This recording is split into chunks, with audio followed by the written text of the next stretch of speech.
Well, good morning, everyone. Glad you could join us all this morning. Early morning, everybody have their coffee? Espresso machine broke down on me, so I might not be too great this morning. But this is one of my favorite stories. So we're going to talk today about Empire by Default, and it's actually about the Spanish-American War and what transpired after the Spanish-American War. So to get going, because we've got a lot of material to cover this morning, we'll fire right on off. We'll look at the region first of all. We know we came out of Miami, went along the north coast of Cuba, made the turn here between Hispaniola and Cuba, and then visited Santiago and further up here, then headed down to the Spanish Main this way. So we see that Puerto Rico is out over here, and Cuba is up over here. And at the time of our story, at the end of the 19th century, they were the last vestiges of the Spanish Empire. And we have to remember that Spain was tremendously powerful and tremendously rich in the 16th, 17th, and 18th centuries. We could see that the Spanish Empire, at the height of the empire, went all the way from all over the Americas, all the way up the coast of Oregon and into what we call today Canada, down to the tip of South America, all the way out through Asia, through the Philippines, and all the way out to Guam. And of course, the Spanish Empire held part of the old Habsburg Empire too. So it was a very large empire. It was a very powerful empire. This was at a time when Britain was still a small trading country trying to grow. The United States at the end of the 19th century, we called it the pause at water's edge, because at the end of the 19th century, in 1890, the American Census Bureau informed the government that there was no longer a frontier, that the entire continent had been settled.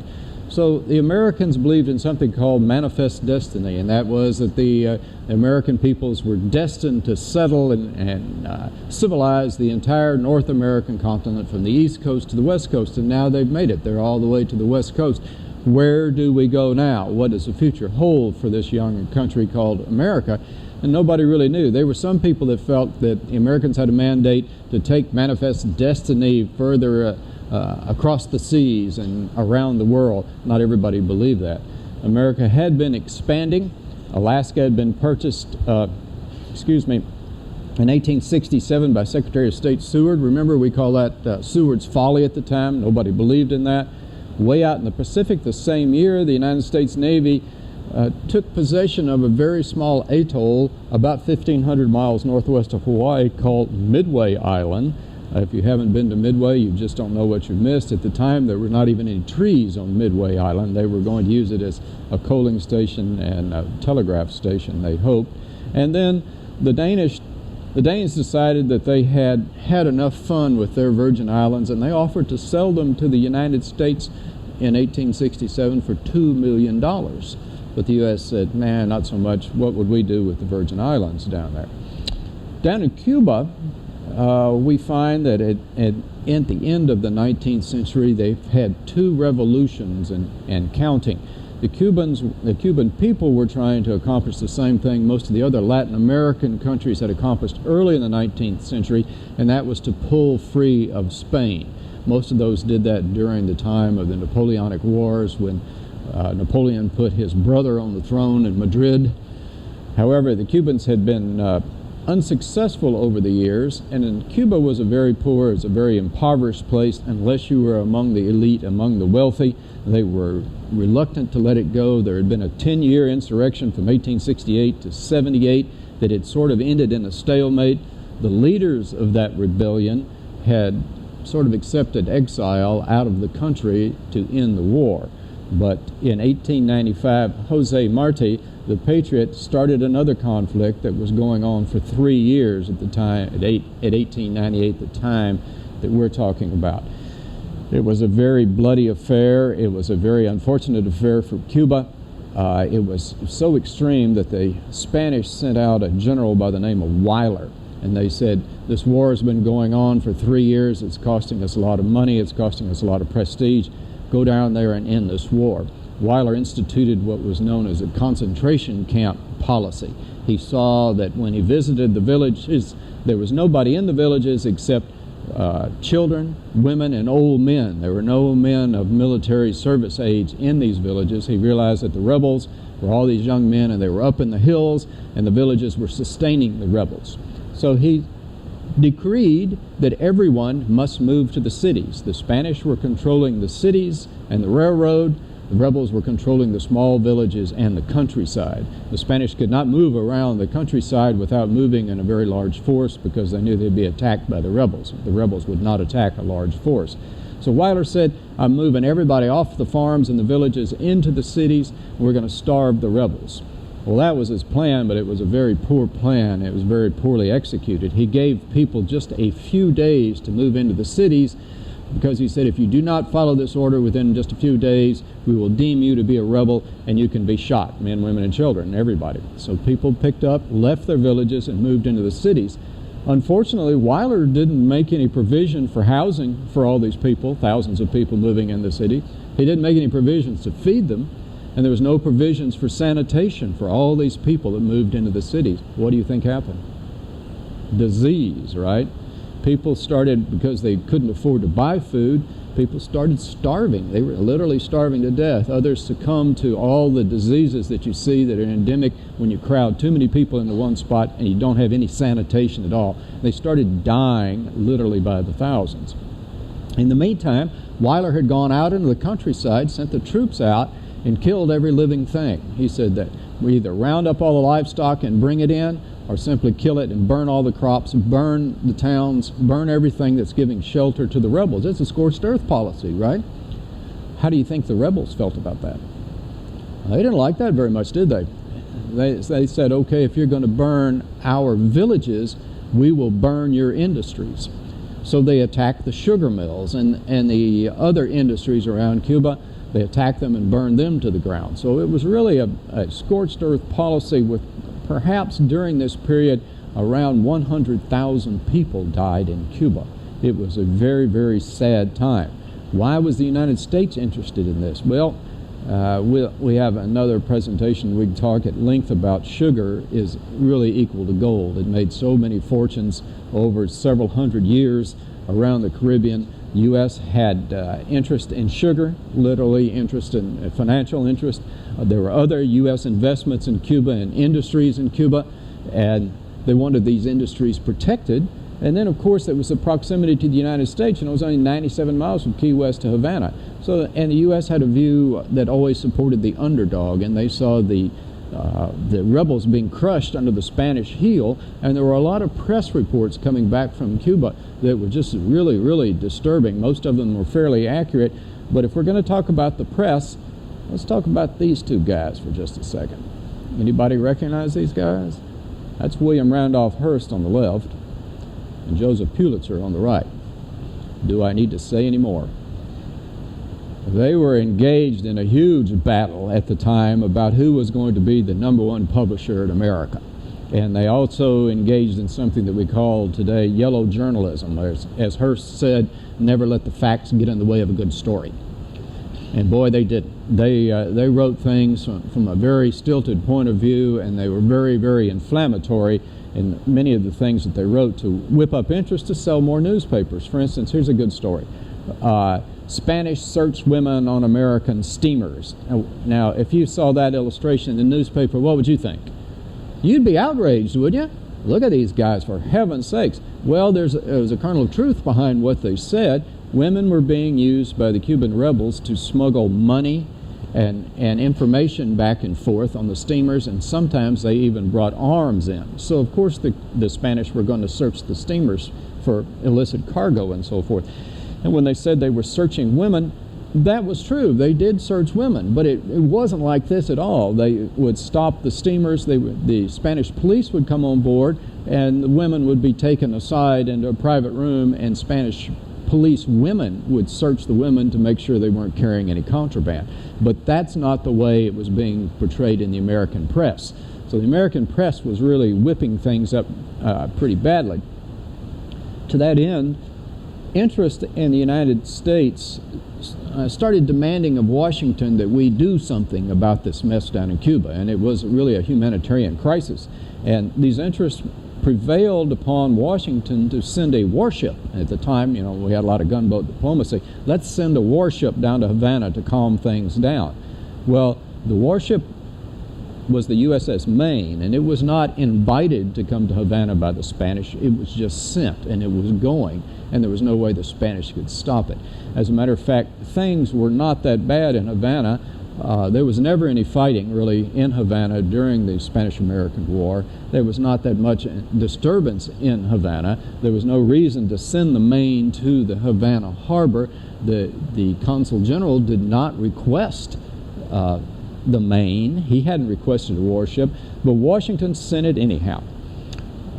Also, Hearst sent out an illustrator by the name of Frederick Remington. You may be familiar with Frederick Remington. He did a lot of Western art in America, and his purpose was to go down there and illustrate the war. Hearst wanted a bunch of good illustrations to come back to put in his newspaper, and so Remington went down there, sat around for a couple of weeks, drank rum in all the bars, smoked good cigars, and there was no action in Havana. He didn't have anything to draw. He finally sends Hearst a telegram and says, "There's no war here, request recall." Hearst cables him back and says, "Remain Havana. You provide the illustrations, I'll provide the war." Well, it wasn't long in coming. You may recall that in the middle of the night, after the Maine had been in Havana for a couple of weeks, all of a sudden a huge eruption, explosion on board, and in the middle of the night, the Maine blew up and sank with tremendous loss of life.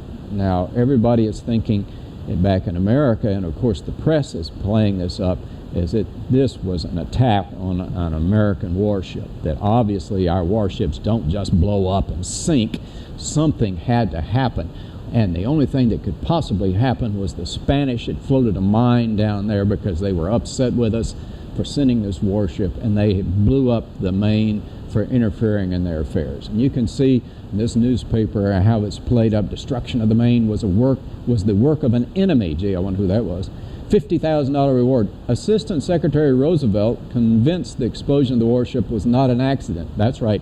Teddy Roosevelt is at this time the Assistant Secretary of the Navy. Now, the Secretary of the Navy was a guy who really had power. He, at the time, had operational control of the Navy. He sent ships here and there. So Roosevelt was the Assistant Secretary, so he's grabbing the headlines here. You can see this, crisis at hand, Spanish treachery. Who do you think is being blamed for the explosion of the Maine? All over the United States, people overwhelmingly felt that the Maine had been blown up by the Spanish. As a matter of fact, Congress passed a $50 million appropriation for defense. This was a huge expansion of the military budget for U.S. forces. And then we had the slogan start around the country that said, "Remember the Maine, to hell with Spain." And this really whipped people into a patriotic fervor. What actually happened to the Maine, do you think? Well, it was enough of a puzzle that in the 1970s, a U.S. Navy admiral by the name of Hyman Rickover, who some of you may recognize as the father in the nuclear Navy, decided he was an amateur historian and he would do a study of what happened to the Maine and determine what happened. And what he determined was poor ship design, quite frankly.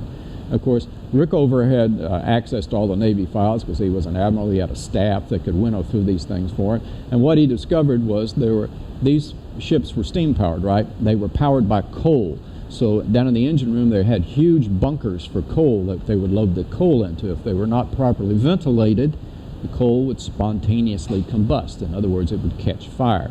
And the Navy had had a number of coal bunker fires on its coal-fired ships over the years. Well, in the Maine, the coal bunker was located right across a bulkhead from the ready ammunition for the 5-inch guns. The ready ammunition, of course, was directly connected to the main ship's magazine. So what Rickover discovered is there had been a coal bunker fire in the Maine. It had been late at night. No one detected it. The fire got hot enough that the bulkhead between the coal bunker and the ready ammunition superheated. This cooked off the 5-inch ammunition, which in turn cooked off the magazine. They were reported of 2 explosions. So first would be the ready ammo going, the second would be the main magazine going. And he backed that up with the Navy's own report, which had concluded, and at the turn of the century that this warship had sunk by virtue of some outside interference or something like that. But he pointed out that the hull of the ship was peeled out from the explosion. If it had been a mine that had come up and blown up from the outside, the hull of the ship would be peeled in. So it was obvious that there was an internal explosion in the main, and this was the cause of it, which was what he termed poor ship design, and he was in the shipbuilding business. So of course it's pretty square about what happened to the main. It was just poor ship design at the time. Nevertheless, the crisis in Cuba continued to unfold.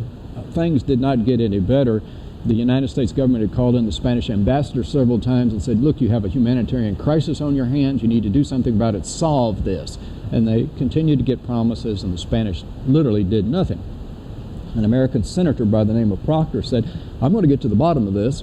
And he decides to go to Cuba on his own to investigate. And when he gets down there, he's pretty appalled. He finds he's walking down the street. He literally has to step over dead bodies in the street. There are people just lying dead in the street. When he goes out in the countryside to investigate the countryside, he's accompanied by a large Spanish force just so he can move about the countryside, and he just finds the countryside is just completely leveled. Both sides are just burning the country down. Proctor comes back and makes a report to Congress, and Proctor was a well-regarded senator. He was not an inflammatory guy. He was well received on both sides of the aisle, and he was a pretty steady hand. And when he published this report about how dire the situation was in Cuba, Congress said something must be done, and must be done now. And they put pressure on the president, who called in the Spanish ambassador and said, look, if you don't fix this, we will. In other words, the United States will send troops, land troops in Cuba, and end this insurrection. Well, you might as well say you're going to land troops in the Iberian Peninsula. You're essentially invading Spain if you do that. And the Spanish were aware that Congress had just passed an appropriation for $50 million, which was a lot of money for defense. Well, you don't need $50 million for defense. $50 million was obviously for an offensive effort. The Spanish decided they couldn't wait any longer, and they said such an act on your part would be an act of war, and we won't stand for that, and they declared war on the United States.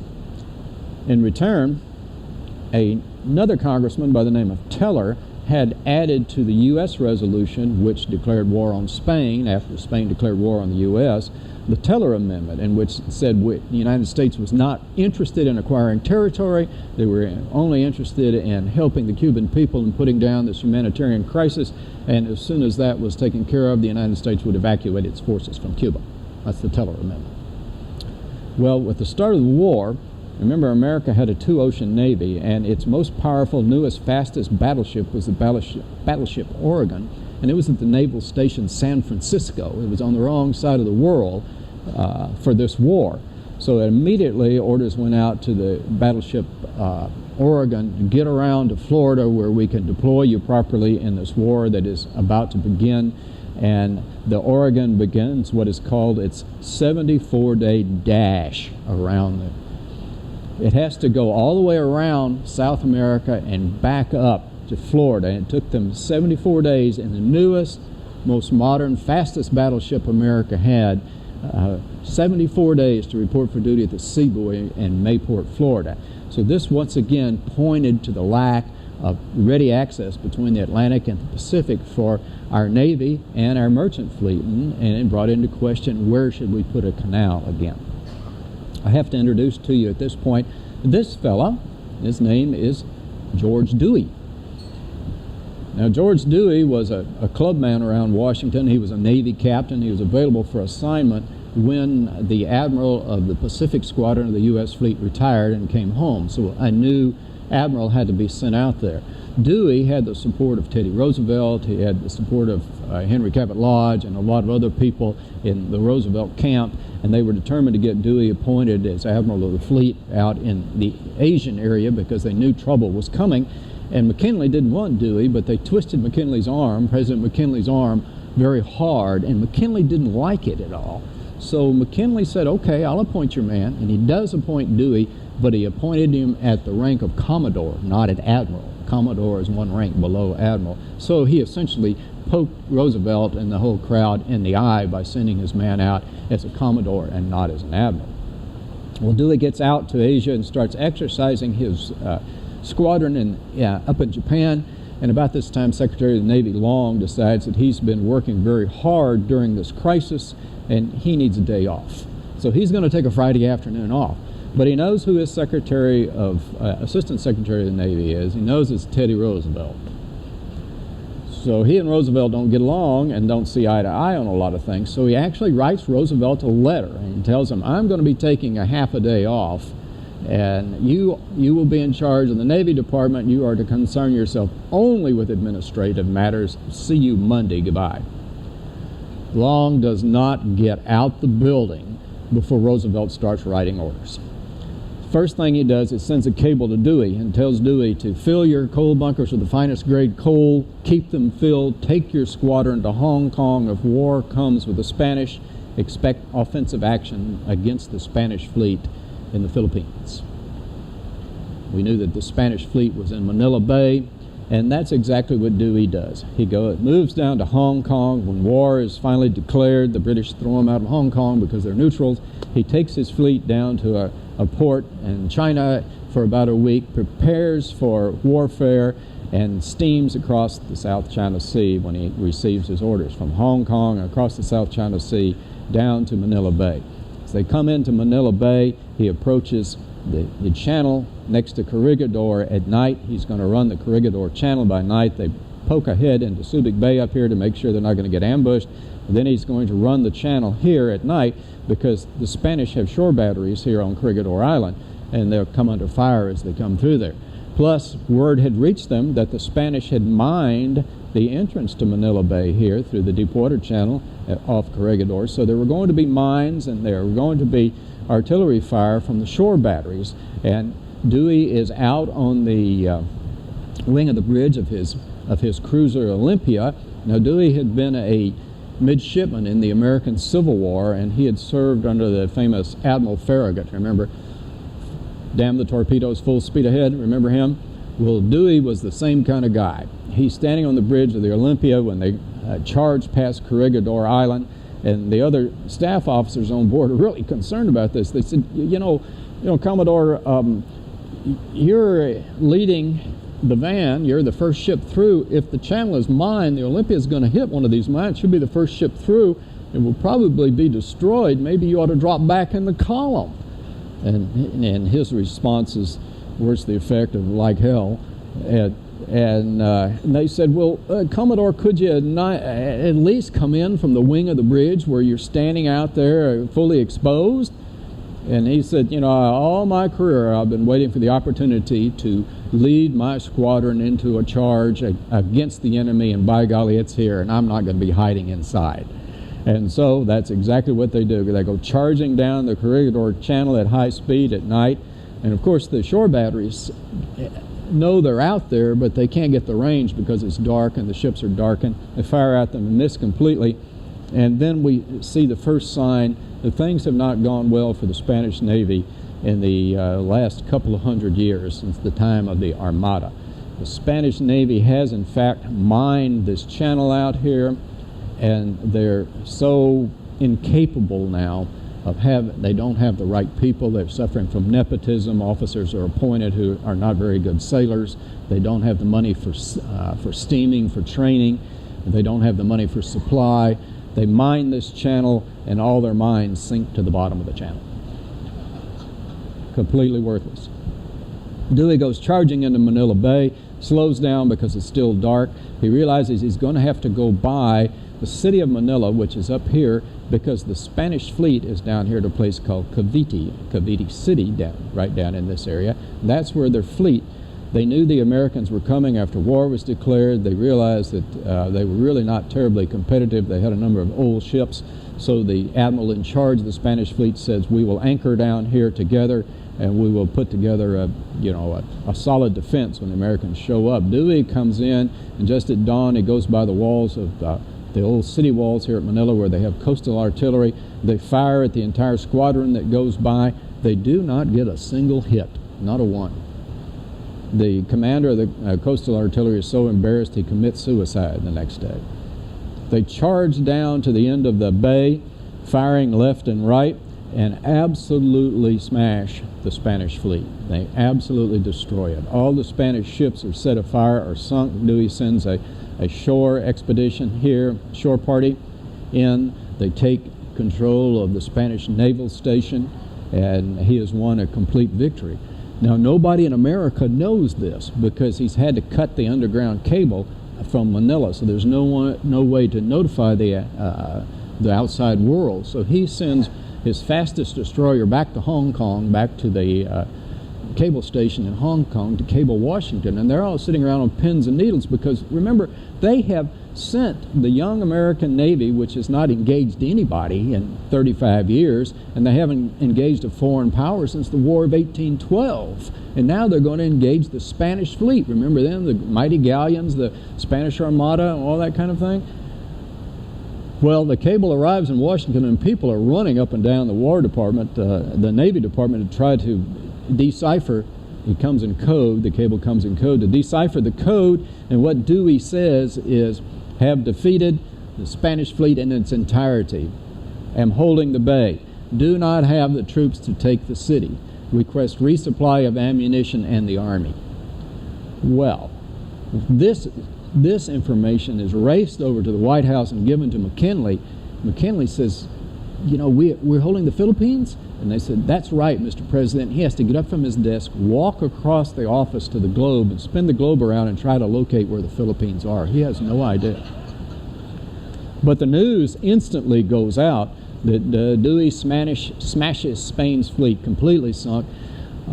McKinley sends a cable back to Dewey and says, congratulations on your great victory. A resupply ship is on the way, the army to follow shortly. By the way, you're promoted to Rear Admiral. So Dewey at this point becomes the most famous man in America.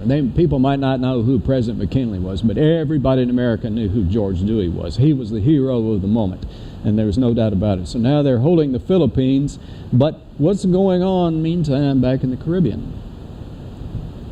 Well, Teddy Roosevelt had decided he hadn't really stirred things up quite enough just yet. So he decided that he would resign as Assistant Secretary of the Navy, and he would form a volunteer cavalry regiment to assist in the war down in Cuba, and that's what he does. He forms the U.S. Volunteers, the first regiment, the first cavalry regiment of U.S. Volunteers. They're all volunteers. He places it under the command of a fellow Captain Leonard Wood. Wood would be made colonel. So Wood was a regular soldier who was a captain in the regulars, but now he's promoted to colonel of the 1st Volunteer Cavalry Unit, and they're placed under the command of this guy named Wheeler, Joe Wheeler. He's the Major General of this division. Wheeler is a former Confederate officer from the Civil War. So it was a very strange command that the Army put together for this particular division, and Wheeler was just as aggressive as could possibly be. He might have been a little guy, but he was very aggressive. Now, the problem with the Army was the Army had not mobilized for war for 35 years, and the U.S. Army's command structure and staff was just very, very poorly arranged. This was one reason why the Army would redo its command staff, because it just turned into an absolute mess. All the Army had to be loaded on trains. All the trains were sent down to Tampa for embarkation on ships for Cuba. But it became just an absolute mess because troops would be put on trains, their equipment would be put on other trains. The trains would all head for Florida. Nobody would know when the troops would arrive, they would have no equipment, or the equipment would arrive and they would have no troops. Train traffic was backed up all the way to the Carolinas. It was just a logistical nightmare. Well, you know, Wood was a regular Army officer, so he kind of understood how the Army was going to work. And he was hanging around with Roosevelt at General Headquarters, watching this show unfold, and he realized at some point they were going to have to assign the troops to a ship. And he realized they were not going to have enough ships. So as soon as the orders came out that the 1st Volunteer Cavalry Unit would embark on this ship, he and Roosevelt jumped on their horses, galloped back to the camp, rounded up the Rough Riders, they were called, the 1st Volunteer Cavalry Unit, and double time to the ship, because Wood realized that the Army had assigned 3 times more people to this ship than the ship could hold. So whoever got there first was going to Cuba. And he wanted to make sure, he and Roosevelt wanted to make sure the Rough Riders were in on the action. So they got to the ship first, got on board, and the first regular unit showed up, and they said, sorry, we only have room on board for 2 more companies, and that's it. And off they went to Cuba. Well, the cavalry had to leave the horses behind because there was no room for horses on board.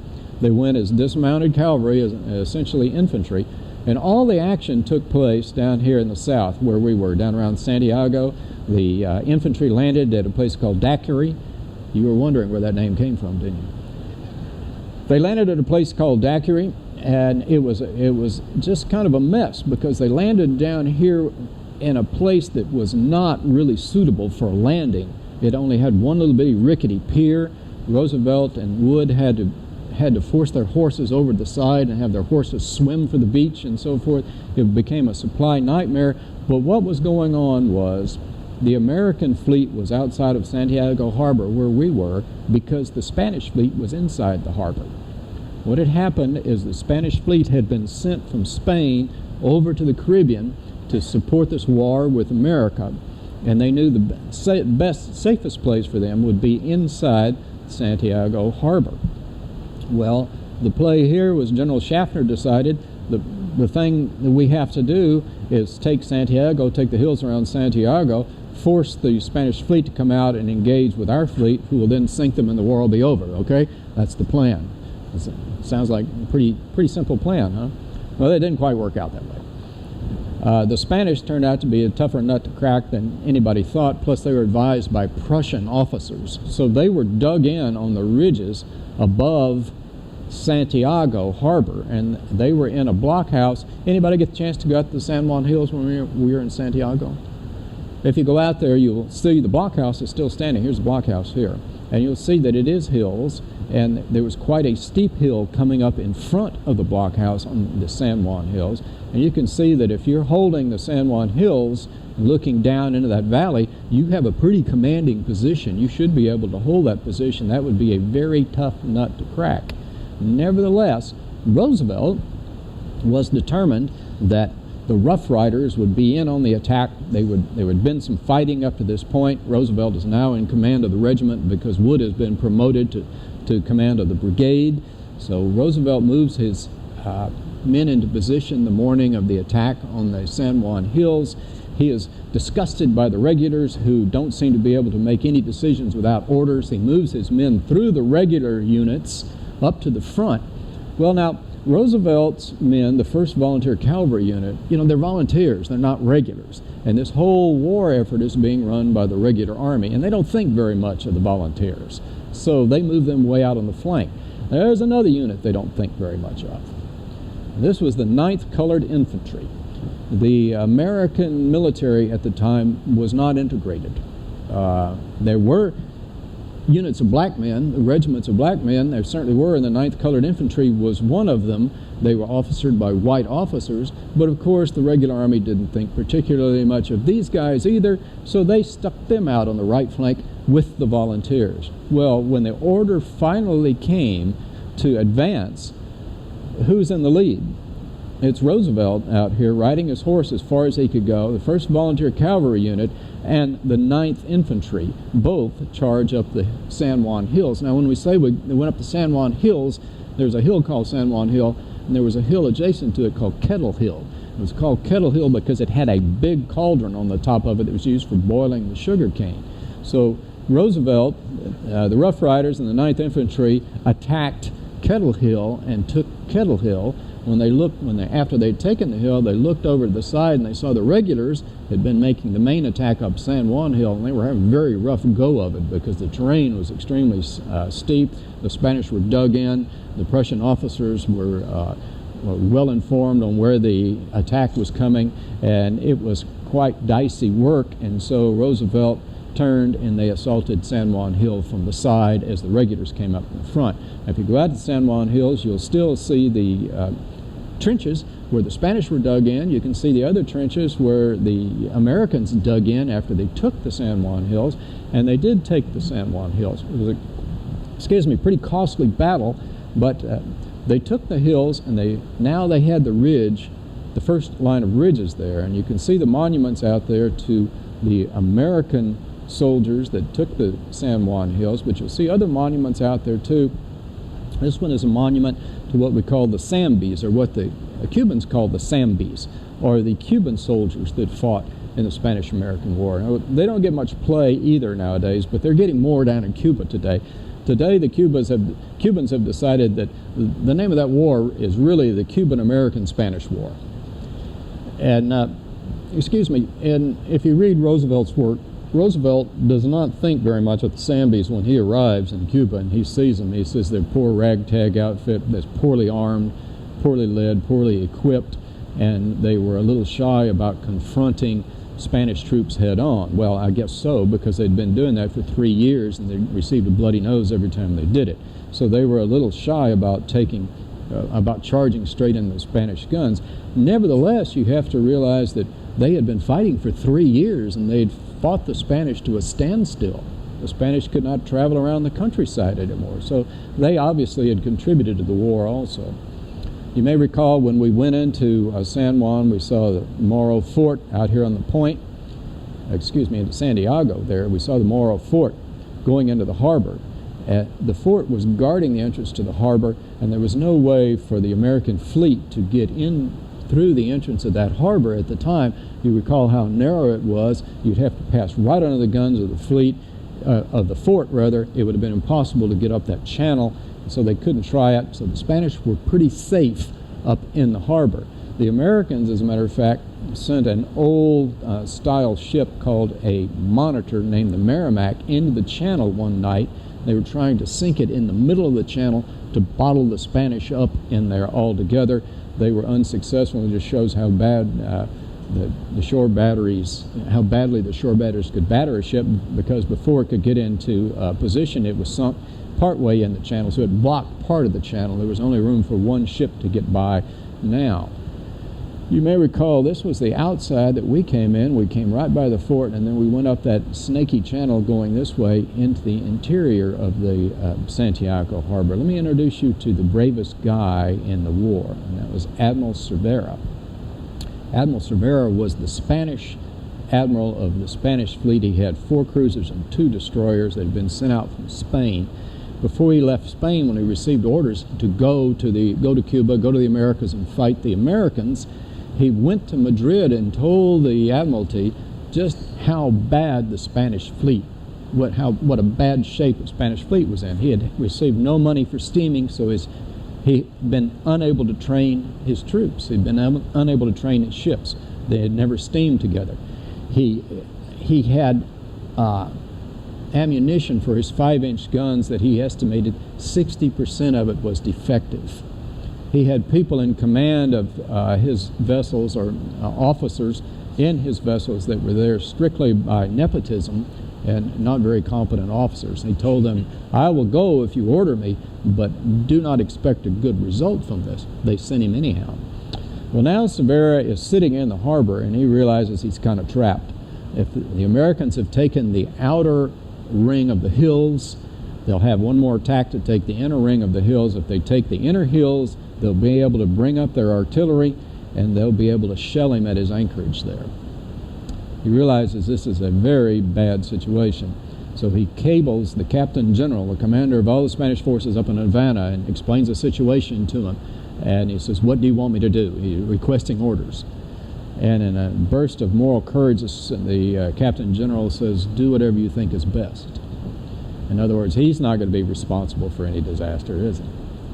So Cervera calls his captains together, and they all sit at the table on his flagship, and he says, we have 3 options. We can, number 1, surrender without fighting. Number 2, we can stay here and try to fight it out at our anchorage, but you remember how small that harbor is. There was no place to run and no place to hide in that harbor. Or we can go out. And if we go out, we're going to face a fleet that is faster than we are, bigger than we are. The Americans, the Spanish had 4 cruisers. The Americans had 4 battleships. They were faster, they were bigger, they had more guns, they had bigger guns. Said, if we go out, we're going to face an overwhelmingly larger force. What should we do? And the captains all got together and said, well, we can't surrender without a fight. Spanish honor would not allow it. Number 2, we don't want to sit here and fight the army on the hills, which can move their artillery around and just sink us at our anchorage. It's too embarrassing. So we have no recourse but to go out. Their thought was, if we go out, we can make a run for it. They can't sink us all. We'll split up and make a run for it, and we'll meet down island someplace, whoever the survivors are. And they agreed that that's what they would do. And that's exactly what they did. Remember when we came into Santiago, there was a power plant over here, and it was sending up all that black smoke that you could see from miles out there? Well, that July morning, when the Spanish decided they were going to go out right at dawn, the lookouts on the American ships looked into the harbor, and they saw all the smoke coming up from the harbor. The Spanish were obviously getting up steam. They were burning coal, and obviously from the amount of smoke, they were all getting up steam, which meant they were probably going to come out. And so the American fleet moved right into position, and sure enough, the Spanish came out. They had to come out one at a time. They came out at one at a time. The American fleet could then fire on each ship as it came out down the channel. They turned right and tried to make a run for it. It didn't work out for them. It turned into a running gun battle. It was a huge melee at first.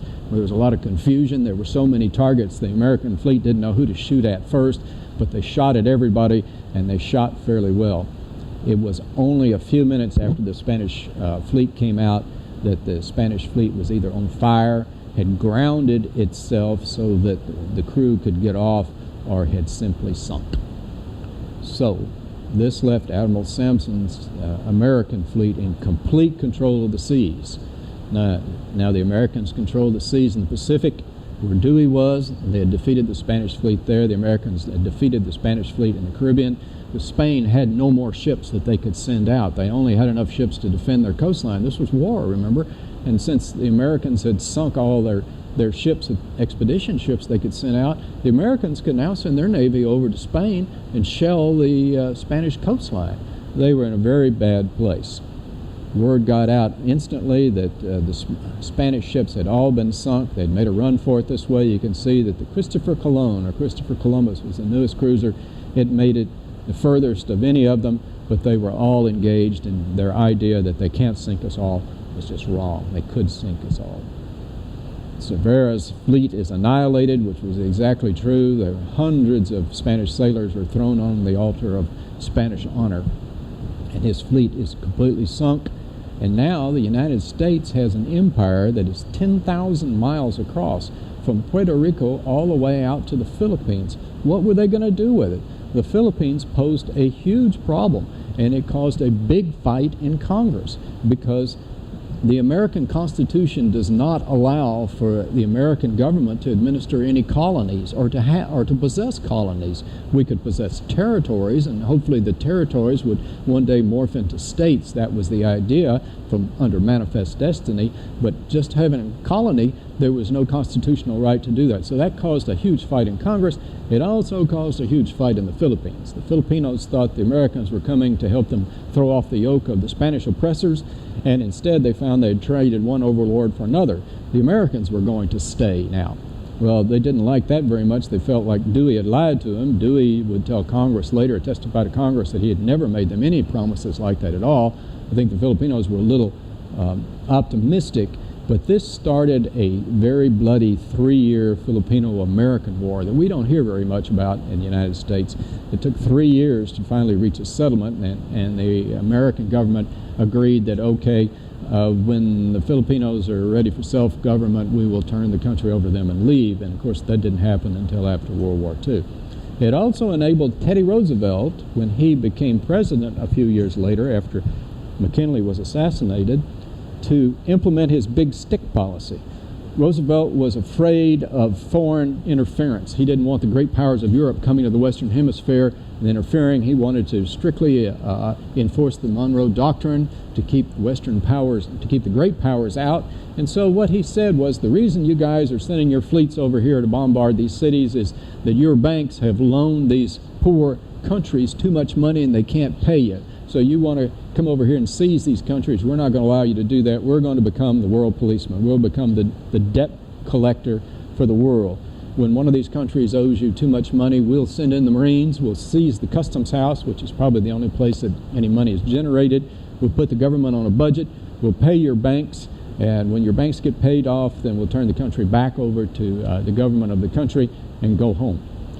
That was Roosevelt's solution to keeping the great powers out of the Western Hemisphere. But as you can see from this chart, the United States landed over and repeatedly all over the Caribbean, South America, and Latin America. And this policy went on for 40 years or so. And while it might have been successful at furthering what Roosevelt's policy was to keep the great powers out of the Western Hemisphere, it caused a huge amount of heartburn with our southern neighbors that at any point, if they were having trouble, might look up one morning, the U.S. Marines would be landing. They did not like it. This policy continued for the next 40 years or so until Roosevelt's cousin, Franklin Delano Roosevelt, took office, and he said, Teddy's policy no longer applies. We don't need it any longer.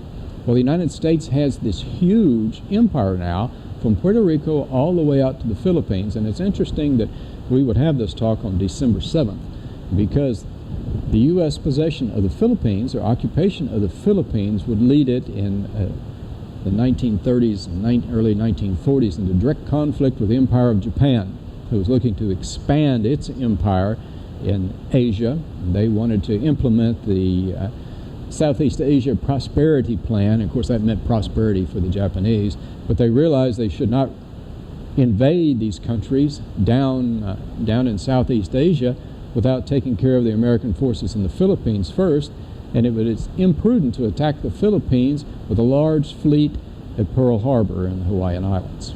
So hence Yamamoto's plan to attack the Hawaiian Islands. If we had not been owning the Philippines, world history certainly would have been different during the Great Pacific War.